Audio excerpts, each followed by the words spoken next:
Welcome back, everyone. Got a payloader staged here out in the alfalfa field. We're going to go after some Allis Chalmers L's today, and we're going to need this to help unload them. So let's get chains and a semi and trailer and head that way. And here's what we get to work with today. You can see it's a pretty narrow driveway. The one L is right up around the corner, and the other one is a little farther back. But we got to try and get a lowboy in here and an excavator to load these. And truck is here. We got a John Deere 210G to load these with. We'll get up around this corner here, kind of give you guys an idea of what we're looking at. And while he's backing in, there's what we're after.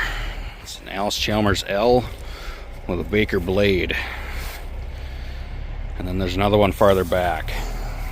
We'll get to that one here, but we did come a few weeks ago, kind of clean this off. I'll show you guys kind of what that looked like before and after. Before and after kind of thing. Yep.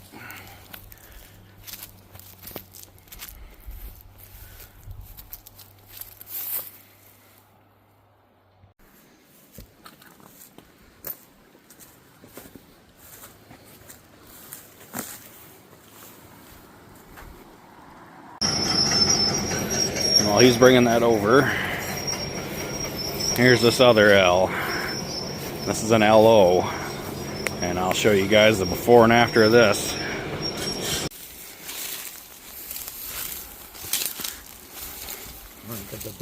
And here we have everything cleared out and ready to pull on it and load.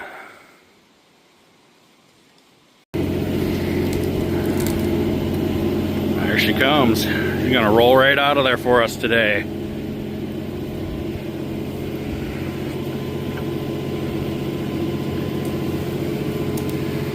Just gotta have the right equipment to do this.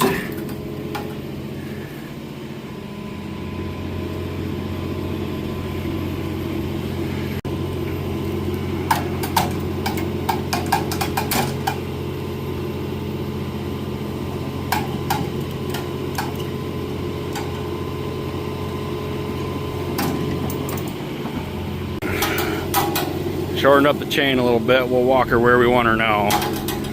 Just got to watch out for that BG pump unit.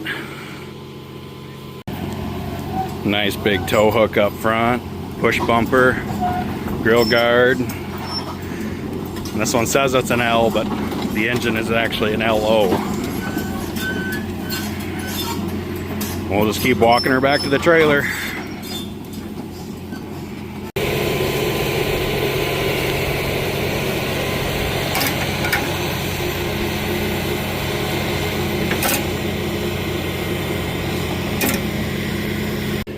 He's gonna pull that arm in sitting back there and just drag her on.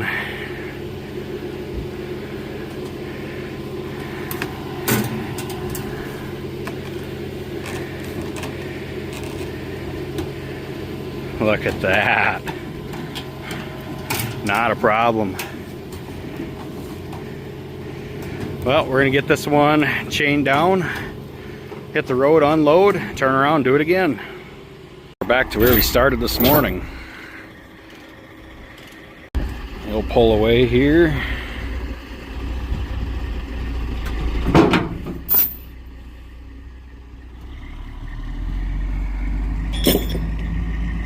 Here we go.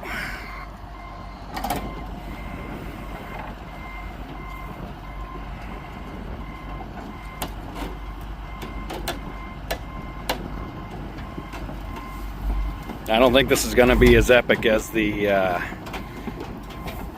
diesel 40 unload. Be pretty uneventful. But there she is. We're going to go get another one. And backing in off the road, because it's the only way in here. Come for round 2. And then we'll have to come for round 3 and pick up the excavator in the end.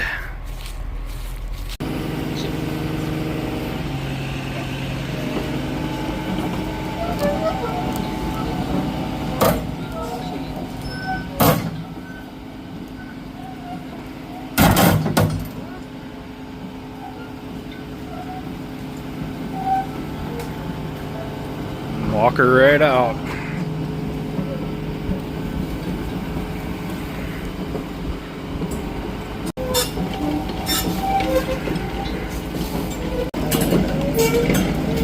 I think this one might not fight us as bad as the last one. Grab it by that blade, you can pretty much put it wherever you want it.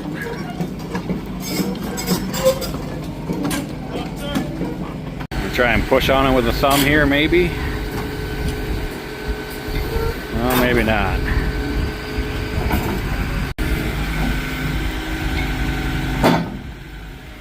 Oh.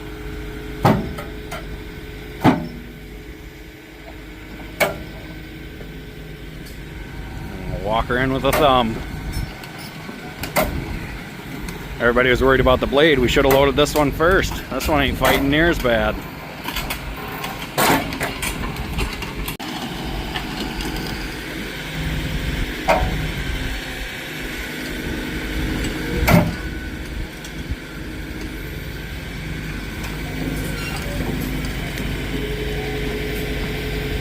Well, there's the hole where it used to sit. We got it this far. Pushing it with the thumb worked all right until we hit the ramps, but now we're gonna drag it on just like we did the back one. He's going back there. We'll let the excavator hydraulics do the work from here.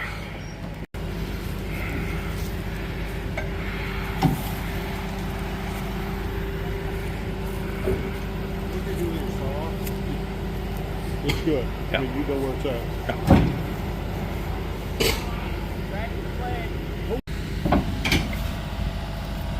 Working it today.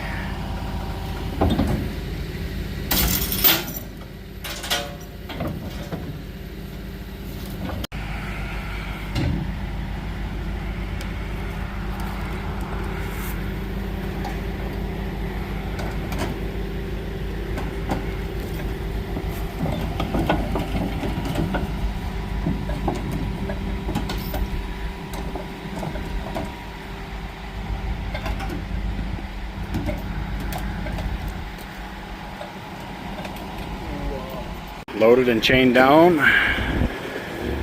She's rolling. We'll see you guys back at my place.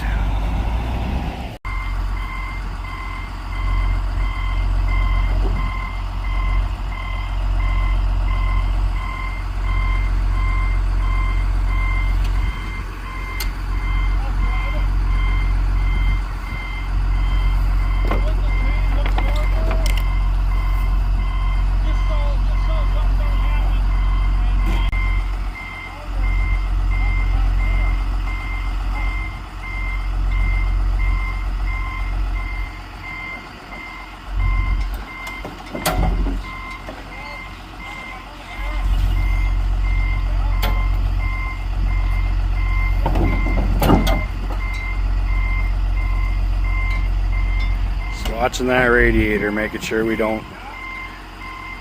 Right now the blade's pushing against the bottom of that plate on the payloader. Should be alright, but she's gonna want to dive down here. There we go. Perfect. Number 2 is unloaded. Alright guys, we're gonna get these moved and I will come back and do a walk around, but we need to go pick up an excavator quick and I'll come back and do that afterward.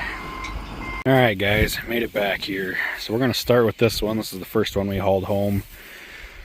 This is actually an LO.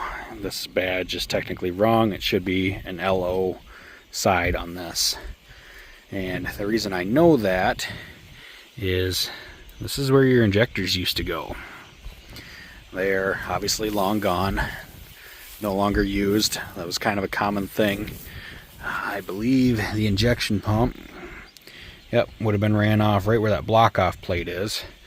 You see the mag is missing.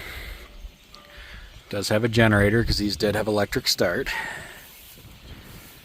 But undercarriage on this one is, I would say, okay. It's fair. Rail height's not horrible. These have been built up, welded, kind of typical. Carrier roller showing some wear. I haven't really looked at bottom rollers a ton. They don't look horrible. Sprockets are decent. I mean, you could definitely run with this undercarriage for a while and it would be fine. Another interesting fact, this machine started life with a steering wheel, much like the Allis K that I have. And someone converted it to levers at some point. As you can see, those levers are just a piece of flat iron with some rods welded to them. It's all homemade stuff. This engine is stuck, so I don't know what exactly I have in store for this one just yet. I need to figure out some more about it. It's got a BG pump off the back. The rod is there. And these really neat cast iron seat brackets. And they had just a super wide seat. I mean, easily fit 2 people on them. I'll go over to the other side of the machine here. Big front bumper, front tow hook. And this is all covered up. But this is another dead giveaway that it's an LO. There's 3 separate manifolds, and they all come into, or 2 cylinders feed into one. This would have had 3 exhaust pipes. Got a battery or toolbox there. Undercarriage on this side's much the same. It's got the rear track tin. It's got the front track tin. And once again, this should be an LO, not just an L. But I do have another radiator that's got the correct parts. Kinda gotta uncover some of this. It looks like they had the batteries mounted here. There you can get a better sense of those manifolds. Like I said, 3 separate manifolds. Not 100% sure what these are, if that's part of the LO system. Those were fuel filters or what they were. Obviously not used anymore. Big fan, big radiator, generator from this side. But like I said, see. Yeah, just pulling on this fan here. She is tight. So I got to figure out what I want to do with this one yet. Not 100% sure which way I want to go. Let's move on to the other one. And to start off, it's got a 10-foot Baker blade, and I would say this is all of 4 feet tall. I mean, it is good sized. On the payloader right there, there's a scale in there, and just to pick this off the ground is 4,200 pounds. Now that's not accounting for any of the weight that these back trunnions are taking either. You know, some of your weight's going to get shifted back here as you pick it up. That's also not counting these brackets coming up for these cylinders. Right now we just have some C-channel wedged in there just to hold the blade off the ground so we can move this. Back to undercarriage on this one. The rails on this one look fantastic. The front idlers have been built up. This one does have a spring in it, not a hard bar. Although someone has definitely added some stuff in there before. Grousers look great. And this one has the LO badging. This is not an LO. This is a straight L. And if you notice, there's no exhaust manifolds on this side of the machine. They didn't run a cross flow head on these. Let's go to the other side and I'll show you what I'm talking about. So over here, you can see you got your 2 carburetors feeding up into one giant intake manifold that feeds all 3 banks, or all 6 cylinders. But then there's only 2 exhaust outlets. This would be a straight gas L. So why this one has the LO badging, I'm not 100% sure. Whereas the other one has the straight L badging. Unless engines got swapped at one time from one machine to the other, I think it's more likely the radiators got swapped, or sheet metal and radiator, etc.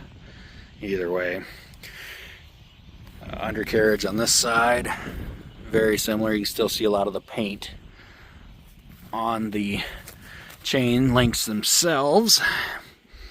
Sprockets look very good. blacktop carrier rollers, they've been welded up. That doesn't surprise me.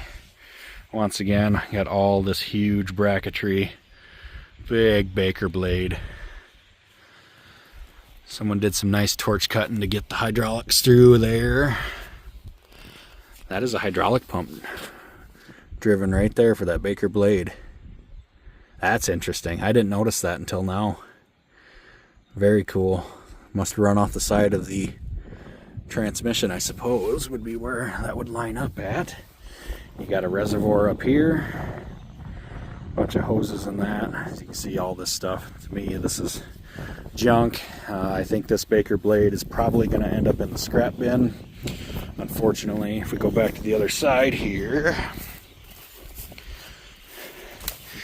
they have broken and welded and broken and welded this blade in several spots, and you can just see the amount of wear. And they welded all this up just to build up them pin bosses. It's just, they use this stuff. I totally understand it. It's just, I don't know if I could really see myself ever putting it back on a machine that I'm going to fix. Let alone, I'm caged out of this machine right now. Like, I'm standing here, this comes up, you know, mid-belly on me. Get my gloves out of there. Yeah, that's belly button. I'm stuck out of this machine. I mean, working on it, you have to crawl over this and over and over and in and out and over and in and out. And I guess personally, yeah, look at that. Look at them welds. Now it's all been built up. I think it just needs to see the other end of a torch and be recycled. But you can see someone welded up. That was an LO hood. They welded the hole shut and made new holes. It's such a mixed hodgepodge of what they did with these machines. Come back here to the controls. Seat's kind of thrown down in there. It's not the greatest view right now. I got some cleaning to do. You can see we didn't get it all when we cleaned these out. And there's some repair work to do. But I'm trying to figure out what this is. If this would have been like a belt drive, a side belt drive, that would have been a little unique. Not 100% sure what that is.